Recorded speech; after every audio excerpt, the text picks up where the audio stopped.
3 years after the day Noah Porter officially became the legal adopted son of Brian and Margaret, an unexpected letter from the past surfaced. And it would challenge everything they believed they understood about forgiveness, about family, and about how to face the choices that had left scars on their lives. Because sometimes, a story does not end the moment a child finds a new home. Sometimes, it is only the beginning of another journey, the journey of those who walked away, and must now learn to live with the very act of letting go. This is the story of Harold Jennings, the man who lost everything because of one desperate decision. And this is also the story of Brian Porter, the man who thought he had stopped loving until he relearned how to hold on to a small, fragile hand. Before we step into this new chapter of the story, tell me in the comments, do you believe that a father can truly redeem himself after abandoning his own child? If you want to continue following emotional stories like this, don't forget to subscribe so you won't miss what comes next, because what the letter reveals will change everything. Harold Jennings sat in the small room at Riverside Recovery Center on the outskirts of Philadelphia. Through the window, heavy snow was falling, blanketing the lawn outside in white. It had been 36 months since the day he abandoned Noah at 30th Street Station. 36 months, and not a single day passed without him thinking about the boy.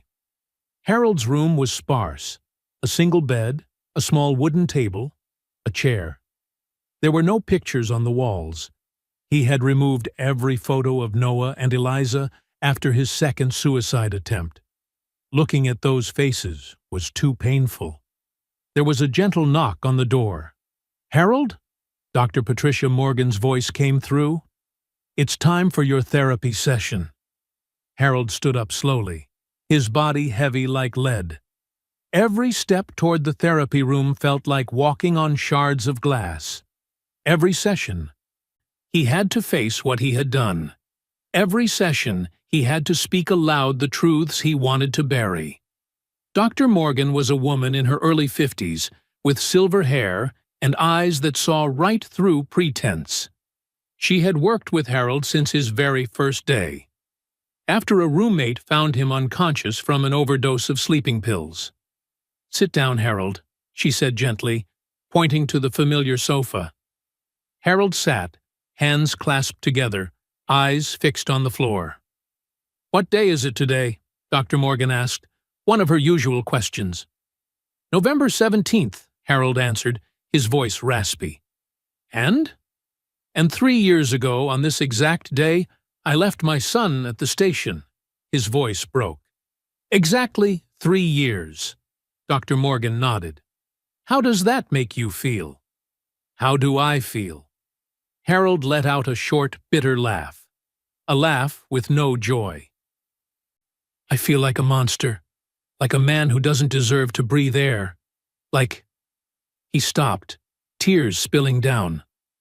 "I ask myself every day, is he okay? Where is he living? Does someone love him? Or is he still waiting for me to come back?" "And what if I told you we could find out?" Dr. Morgan asked. "What if I said you could reach out to Noah's adoptive family?" Harold looked up, eyes wide. I can't. I gave up that right." "You gave up your legal rights," Dr. Morgan corrected, "but no one can take away the fact that you are his father. DNA doesn't change, Harold. The question is, what do you want to do with that truth?" Harold shook his head violently. "I don't deserve it. I abandoned him. You made a decision out of desperation," Dr. Morgan said firmly. "A terrible decision. Yes. But a decision you believed, right or wrong, was the best for your child. Now the question isn't whether you deserve anything. It's whether you have the courage to face what you've done and try to repair it." "How can I possibly repair abandoning a child?" Harold whispered. "By living a life so that if Noah ever searches for you one day, he will find a man who has changed, a man who learned to face pain instead of running from it. Dr. Morgan leaned forward. Harold, you've been sober for 36 months. You've fought through suicidal thoughts. You are here, doing the hard work. That is a beginning. But it's not enough, Harold said. It will never be enough. Maybe not, Dr. Morgan agreed. But it's all you can do. Keep trying, a little each day. And maybe one day, it will be enough for you to look in the mirror without hating the man staring back. March brought the first warm days after the long winter. Harold began attending group therapy sessions at the center, sitting in a circle with other men and women, each carrying their own guilt and their own pain. The first time Harold shared his story with the group was on a rainy afternoon. "My name is Harold," he began, his voice trembling, "and I abandoned my 3-year-old son at a train station." Silence filled the room. Not judgment, but understanding. Because here, in this circle, everyone carried their own sins. "Why?" a woman named Janet asked softly. She had abandoned her 2 children while chasing drugs. "Because I thought he'd be better off without me," Harold said. "My wife died giving birth to him. I had to choose, save my wife or save my son. I chose my son.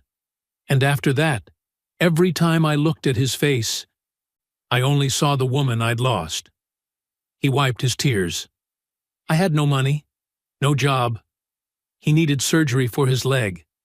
And I couldn't face failing every day. So I ran." Marcus, an older man who had abandoned his family because of alcohol, spoke up. "And what do you think now?" "I think I'm a coward," Harold said. "I think I stole from my son the one thing he had a right to, a father, even a bad one."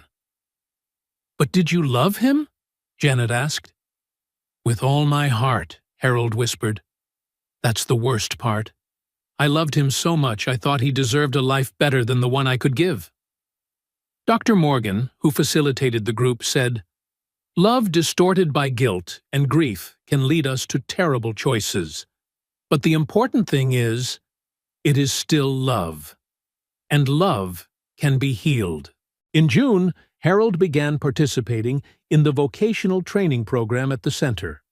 There was a small woodworking shop where those in recovery could learn skills.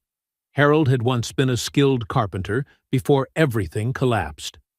When he picked up a hammer for the first time in 3 years, his hand trembled. But then, muscle memory returned. The familiar motions came back.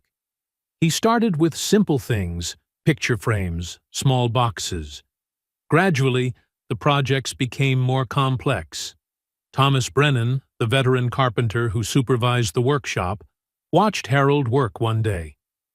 "You've got good hands," he said. "A shame to waste that." "I've wasted many things," Harold replied, sawing without stopping. "Then don't waste this," Thomas said. "Skill is one of the few things that doesn't leave you, even when everything else has." And Thomas was right. When Harold worked with wood, his mind felt quiet. The sound of the saw, the smell of sawdust, the smooth grain under his fingers, they gave him something he hadn't had in years: purpose. One afternoon, while Harold was making a small table, Dr. Morgan stepped into the workshop. "It's beautiful," she said, touching the polished surface. "Thank you," Harold said. "Who are you making it for?" Harold paused. I don't know." "Maybe you're making it for Noah," Dr. Morgan suggested. "One day, when you're ready, you could give him something made by your hands. Something that says, 'Even when you couldn't be there, you still thought of him.'" Harold felt his throat tighten. "He wouldn't want anything from me." "Maybe not now," Dr. Morgan said. "But one day? Who knows? People can change, Harold, and forgiveness can come from places we don't expect." In October, Dr. Morgan gave Harold an assignment. "I want you to write a letter," she said during their session, "to Noah. You don't have to send it, but I want you to write what you wish you could tell him." "I don't know where to start," Harold admitted. "Start with the truth," Dr. Morgan said simply. Harold spent 3 weeks writing that letter. Every night, he sat at the desk in his room with a blank sheet of paper and a pen. Sometimes he wrote a whole page, sometimes only one sentence before tearing it up and starting again. Finally, on a bitterly cold November night, he finished it. "My dear Noah, you will never read this letter. I know that, but I need to write it. Every night before I sleep, I wonder what you are doing. Are you sleeping soundly? Do you dream beautiful dreams? Is someone reading you a bedtime story? I hope you are happy. I hope you have a family who loves you in the way I could not. I hope you do not remember me, because remembering me means remembering pain. But if you do remember, please know this. I did not leave you because I did not love you. I left you because I loved you too much and did not know how to love you the right way. Your mother, Eliza, would hate me for what I did. She would never forgive me, and I do not deserve forgiveness. But you, Noah, you deserve every good thing in this world, and I hope you are getting it. I will always love you. Harold Jennings, the man who once was your father. Harold folded the letter, placed it in an envelope, and tucked it into a drawer. He never sent it, but writing it released something inside him. A little pain, a little guilt. Not enough to heal, but enough to keep going. While Harold wrestled with his past inside the recovery center, Noah was growing and flourishing in the arms of Brian and Margaret. The boy was now 6 years old, taller, more confident. The leg brace was still there, but thanks to physical therapy, Noah's steps had become much steadier. And his math ability? It continued to astonish anyone who met him. Every morning, Brian drove Noah to Jefferson Academy, a private school for gifted children. There, Noah studied math at a level far beyond his age group. But Noah wasn't just smart, he had a big heart. One afternoon, when Brian arrived to pick Noah up, his teacher, Ms. Ellen Rodriguez, walked over to him. "Mr. Porter, I want to tell you something," she said with a warm smile. "We had a new student today, a boy named Michael. Shy, scared, wouldn't talk to anyone. And Noah. Noah sat with him during lunch, shared his food, and said, 'I know what it feels like to be new. Everyone here is really nice. You'll like it soon.' A wave of warm pride rose in Brian's chest. 'He remembers,' he said softly. 'Remembers what?' the teacher asked. 'That feeling of being new, of being different, of being someone who needed to be welcomed.' That evening, on the drive home, Brian asked gently, 'You helped a new friend today?' Noah nodded. 'Yes, Michael. He was really scared, Dad. Like I used to be.' 'You're not scared anymore?' Noah thought for a moment, then answered with innocent honesty, 'I'm still scared sometimes, but I know you and Mom will be there, so I'm okay.' Brian had to swallow hard. Little moments like that made every hardship of fatherhood more worthwhile than he could ever explain. But as Noah grew older, the questions began to appear. One May evening, as Brian was reading Noah a bedtime story, the boy suddenly asked, 'Dad, why don't I look like you and Mom?' Brian froze. 'What do you mean?' 'Jamie says he looks like his dad. Sophia says she has her mom's eyes. But I don't look like you or Mom.' Brian set the book down, choosing his words carefully. 'Remember how I told you that you were adopted?' 'Yes.' 'That means you weren't born from me and Mom. But you're our son in another way. Through love, through choice. Noah nodded, thinking deeply. So, I have other parents? The ones who made me? Yes, Brian answered softly. You had a mother named Eliza. She passed away when she gave birth to you. And you have a father named Harold. Where is Harold now? I don't know for sure, Brian said, half the truth. He knew where Harold was, but he wasn't sure if he should tell Noah. He couldn't take care of you anymore, so he asked me to take care of you for him. Did he love me? Brian looked into Noah's clear blue eyes, the eyes identical to Harold's, though he had never said that aloud. Yes, he said firmly. I believe he loved you in his own way. But sometimes, love isn't enough. Sometimes people need more than that. Noah whispered, What about you? Are you enough? Brian pulled Noah into his arms, his voice trembling. I will try my best to be enough, every day of my life. Noah wrapped his small but steady arms around him. You're already enough. Those words, from a 6-year-old, carried a power to heal that no doctor, no therapist, no amount of money could ever buy. On a summer afternoon in July, Brian received a strange envelope. No return address. Only one name, Harold Jennings. Brian sat in his library, holding the envelope in his hand. His heart pounded so hard, he could hear it in his chest. Margaret had taken Noah out shopping. In the spacious room, he was alone. Alone with an unnamed worry. He opened the envelope with trembling hands.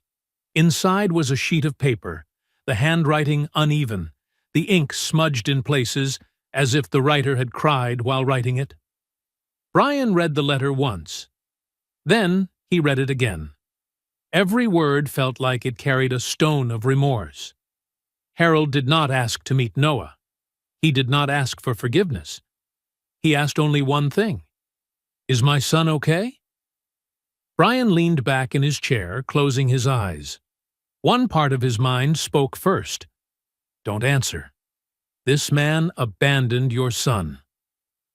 He doesn't deserve to know anything. But another part, the part of him that was a father, said the opposite. That Harold was hurting.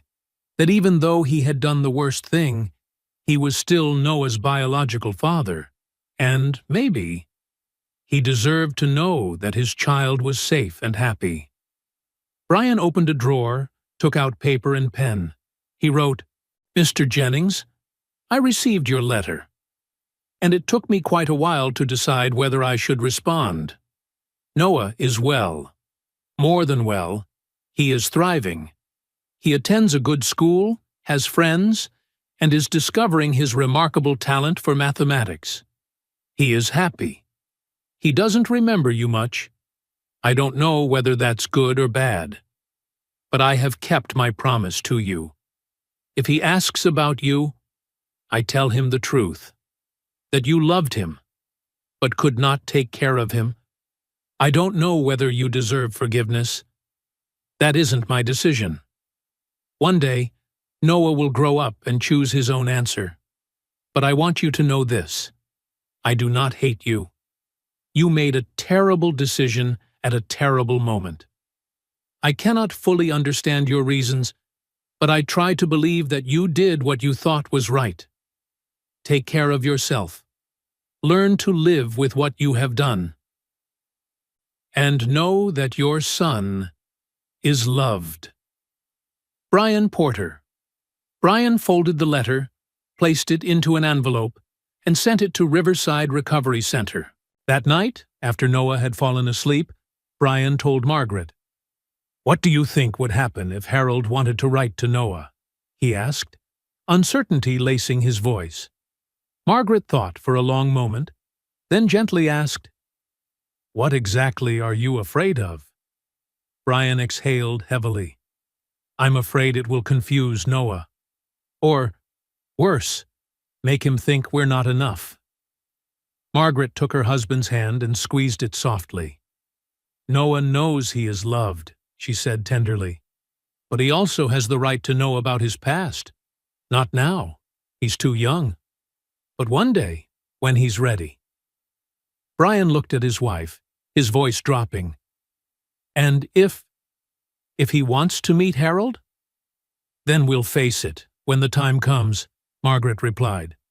But you know what, Brian? The truth is always better than hiding things. And love, the love we give Noah, is stronger than all those difficult questions. When Noah turned 8, Brian hosted a small party at home. His classmates came. There was a big cake, games and laughter filling the living room, the kind of sound Brian once thought he would never hear again after Danny passed away. But when everyone had gone home, the house fell quiet. Only father and son remained at the table, looking at the pile of birthday presents still untouched, when Noah suddenly asked a question that froze Brian in place. Dad, does Harold know today is my birthday? Brian stopped. He pulled a chair closer and sat beside his son, speaking gently. You're thinking about him? Noah nodded, his eyes fixed on a brand-new toy car. I was just wondering, does he remember me? Or did he forget me already? Brian placed his hand on Noah's shoulder. He hasn't forgotten you, he said firmly. I can promise you that. Noah looked up, his blue eyes wide. How do you know? This was the moment Brian had been avoiding for months. He took a deep breath. Because Harold wrote a letter to me, asking about you. Noah froze. Really, Dad? Really? Brian gave a soft smile. And I wrote back. I told him you're happy. Noah stayed quiet for a moment, then whispered, Can I read his letter? Brian hesitated. Are you sure? That letter? It might make you sad. I want to know, Noah said, in the small but steady voice that only children who have known hurt can have. Brian stood up, went to his library, and opened the drawer where he had carefully kept the letter. When he handed it to Noah and sat beside him, the boy read every line intently, his lips trembling with each word. Then, slowly, tears rolled down his cheeks.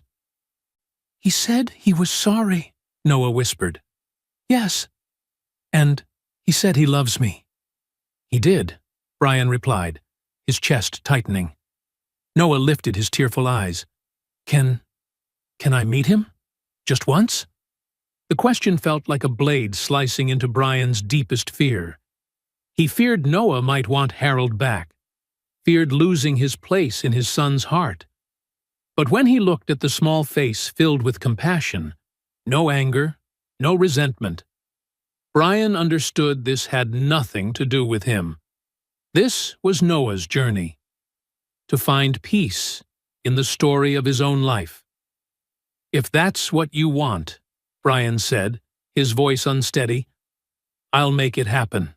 2 weeks later, Brian called Riverside Recovery Center and asked to speak with Harold. Harold's voice came through the receiver, shaky, frightened, but steady in the way of someone who had fought hard for a long time to get back up. Noah wants to meet you, Brian said. A long, choking silence sat on the other end of the line. I don't deserve that, Harold finally breathed, his voice cracking into pieces. That might be true, Brian replied honestly. But Noah has the right to choose. And he's ready to look into the past. I don't know what to say, Harold stammered. How can I look my son in the eyes after what I've done? By telling the truth, Brian answered. By saying you're sorry. And if he's angry, you let him be angry. The only thing you are not allowed to do is run away again. On the other end, Harold sobbed softly, then whispered, I promise. They agreed to meet at Holy Cross Cemetery, where Eliza was buried. A neutral place, a place where all three, Brian, Harold, and Noah, could stand before the loss they all shared. A place that could be a beginning or an ending. But it was where Noah wanted to go. And for his son, Brian agreed to follow him to the very end of this story. That day came on a late November afternoon, cold, gloomy, carrying the same air as the day Harold abandoned Noah 8 years ago. Brian drove slowly into the cemetery, Noah sitting quietly in the passenger seat.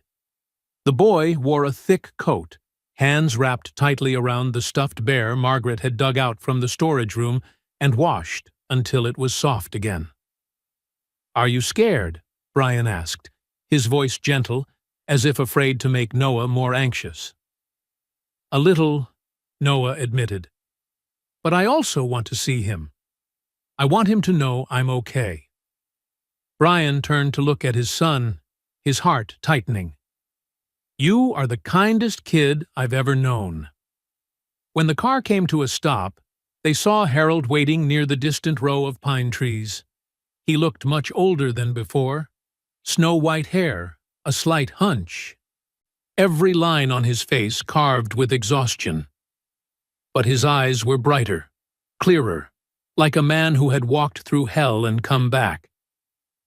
Noah got out of the car, still holding tightly onto Brian's hand. Father and son walked together toward Harold. "Noah," Harold said, in a voice that was almost breaking. You've grown so much." "Hello, Harold," Noah replied, keeping the polite cautiousness of a child trying to be brave.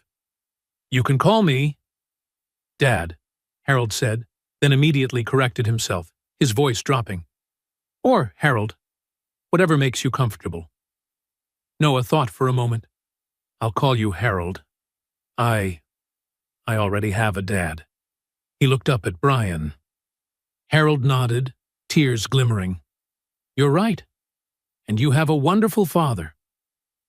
They walked together to Eliza's headstone. Harold knelt, placing a fresh bouquet on the cold stone.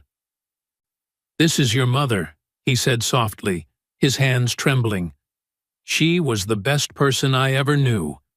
And you were what she wanted more than anything." "Dad Brian said she died so I could live," Noah whispered. "That's true," Harold nodded, his voice tightening. "And since that day, every single day, I've had to live with the decision I made, saving you, but losing her." Noah was silent for a long moment. "Do you regret it?" Harold looked directly into the boy's blue eyes, the same eyes Eliza had. "No," he said, his voice steady but filled with pain. "I never regret saving you, but I regret abandoning you." "Why did you do it?" Noah asked, his voice small but honest in the way only children can be. Harold let out a breath that sounded like he was releasing a boulder from his chest. "Because I thought you deserved a better life than I could give. Because every time I looked at you, I saw your mother, and everything I'd lost. Because I was too weak. Because I was afraid." Tears fell down Harold's gaunt cheeks. "But Noah, not a single day went by that I didn't love you. Not a single day I didn't think of you. And no apology could ever repay what I did." Noah looked at him for a very long time, longer than any 8-year-old should have to bear. Then slowly, he stepped forward and wrapped his small arms around Harold. "I forgive you," Noah whispered. Harold broke down, holding the child he had once believed he had lost forever. "Thank you," he sobbed. "Thank you." Brian stood a few steps away, silent tears sliding down his face. No jealousy, no fear. Only a deep, quiet warmth. Because he saw that Noah was strong enough to forgive, mature enough to love both of his fathers in 2 different ways. And that moment was the healing none of them had ever dared to dream of. 2 years after the meeting at the cemetery, Noah was now 10. The boy wasn't just healthy, he was shining in his own way, winning one math award after another. And Harold, he had been sober for 5 years, working full-time as a carpenter at a small workshop on the outskirts of town. He lived simply, patiently, quietly, trying his best every day. They did not live together.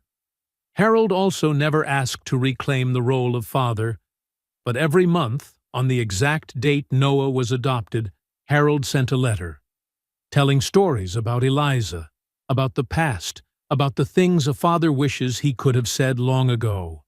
And Noah wrote back. Short letters describing school, friends, the new math problems he was working on, sometimes scribbling a few numbers Harold couldn't make sense of, but still treasured like something precious.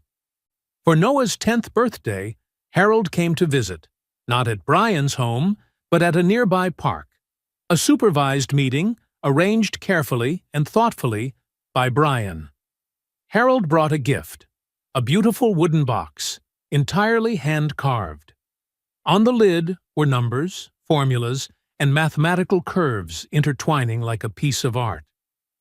"I made this for you," he said softly, his voice trembling almost to a whisper. Noah opened the box, his eyes lighting up as if fireworks burst inside them. Inside was not a toy or a book, but the letters Harold had written during his first 3 years in the recovery center. Letters he had never dared to send. Awkward apologies, shaky declarations of love, regrets written in tears. "You can read them when you're ready," Harold said, "or never. That is entirely up to you." "Thank you, Harold," Noah whispered, hugging the box to his chest, as if holding a piece of his past he had never fully known. They sat together on the park bench, silent, but a silence that was warm, peaceful.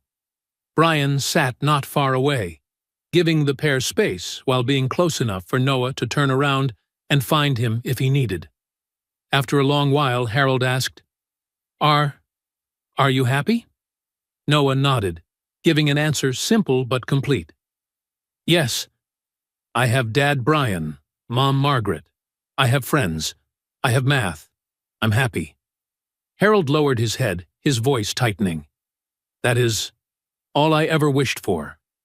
Noah tilted his head, as if weighing something important. "And I have you too," he said.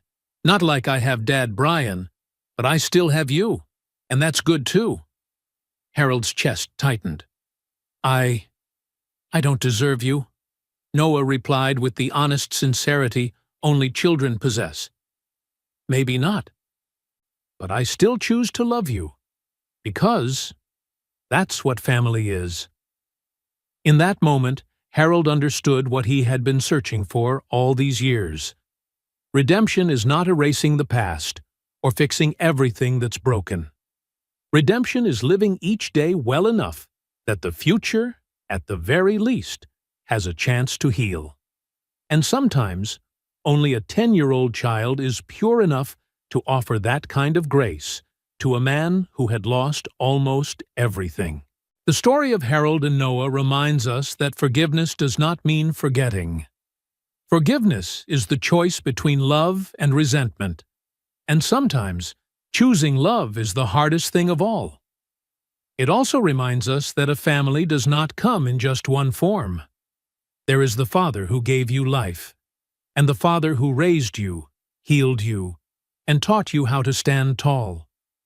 And sometimes, you are lucky enough to have both, each loving you in a different way. And perhaps the greatest lesson is this: even the worst decisions can open the door to the best things, if we are brave enough to face them, to learn from our mistakes, and to keep moving forward.